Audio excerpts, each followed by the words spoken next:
Story RH, le podcast RH qui ne vous raconte pas d'histoire. Bienvenue à toutes, bienvenue à tous. No, I'm not a writer. Ok. Dans cet épisode, nous allons vous parler de la co-construction ou de tout son contraire. Il semblerait que nous vivions dans l'ère du co. On co-voiture pour aller dans des espaces de co-working où l'on collabore, à défaut de coopérer, en étant connecté grâce à des applis collaboratives et tout ça dans la collégialité. C'est vrai qu'on ne résout plus les problèmes, mais on fait du co-dev. Et on ne travaille plus ensemble, on co-construit. Mais pour que cette ère du co ne soit pas une ère des cons, pour lesquels nous avons évidemment pas envie d'être pris, alors peut-être faut-il aller voir un petit peu ce qui se passe dans l'arrière-cuisine. Prenons donc la co-construction. C'est une noble et pertinente intention. Comment ne pas souhaiter privilégier la co-construction plutôt qu'une vision autoritaire qui s'imposerait de gré ou de force à tous les protagonistes de l'histoire ? Mais cela peut être tout et son contraire. Alors la co-construction, c'est quoi l'histoire ?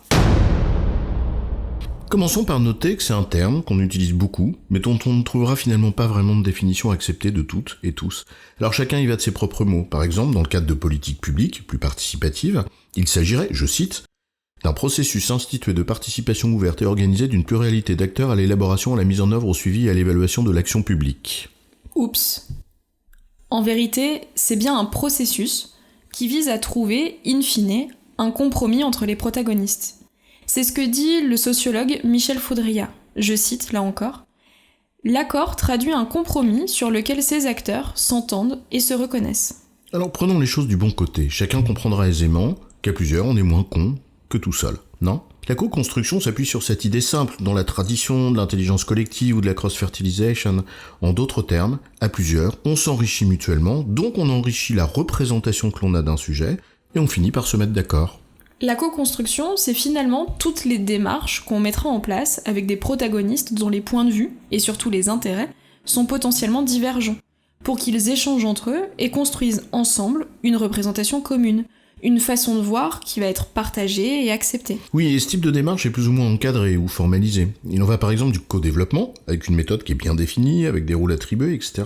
Mais il en va aussi de réunions où l'on met autour d'une table des personnes effectivement dont les intérêts divergent, pour tenter de les faire converger vers un point d'accord.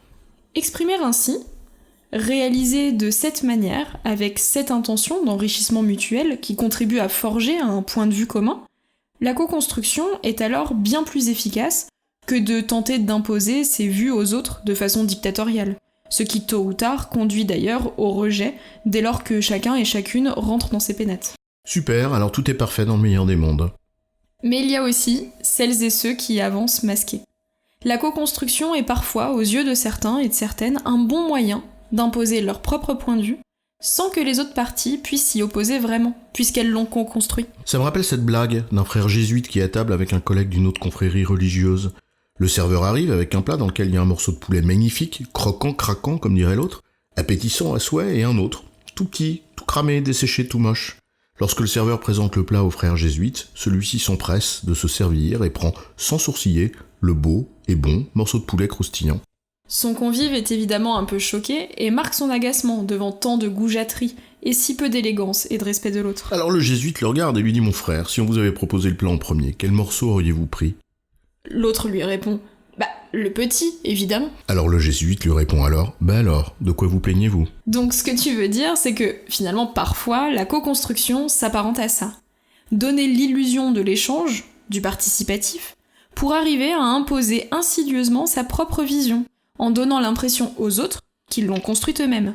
Et comme ça, ils ne pourront pas s'y opposer par la suite. Exactement, une méthode, quelle qu'en soit la nature, dépend bien plus de l'intention de celles et ceux qui l'utilisent que des vertus de la méthode en elle-même. Si tu veux au fond imposer tes idées à d'autres, n'est-ce pas le meilleur moyen que de leur faire croire qu'ils en sont à l'origine ? Bah oui, surtout qu'en menant habilement le processus d'échange durant la co-construction, particulièrement lorsqu'il y a un rapport de force sous-jacent, dont il n'est pas possible de s'affranchir, un rapport client-fournisseur ou hiérarchique par exemple, eh bien, on arrive à ses fins. En d'autres termes, parfois, pour ne pas imposer ce rapport de force de manière grossière au début, ce qui serait acceptable pour personne, ni sur le fond ni sur la forme, alors on l'utilise en chemin, de façon plus insidieuse, mais la finalité est parfois bien la même. Celle d'obtenir ce que l'on veut, de l'imposer. J'ai par exemple le souvenir de cette entreprise qui m'avait contacté pour des conférences. Ils voulaient de la co-construction. Mais c'est quoi la co-construction de la conférence d'un tiers ? Oui, cela peut être une manière de donner des éléments de contexte pour mieux comprendre la situation, et en tenir compte dans ce qu'on va dire librement.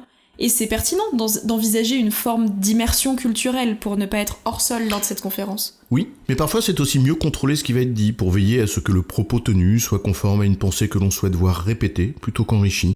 En d'autres termes, on te paye pour te faire dire ce qu'on veut, et on appelle ça de la co-construction. Dit autrement, on t'achète.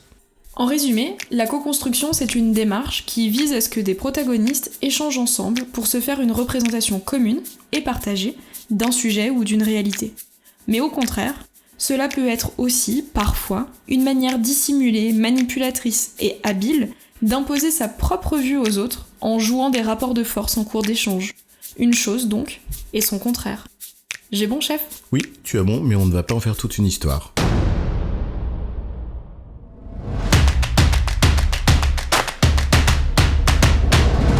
Story RH, le podcast RH qui ne vous raconte pas d'histoire. Retrouvez tous les épisodes sur storyrh.fr.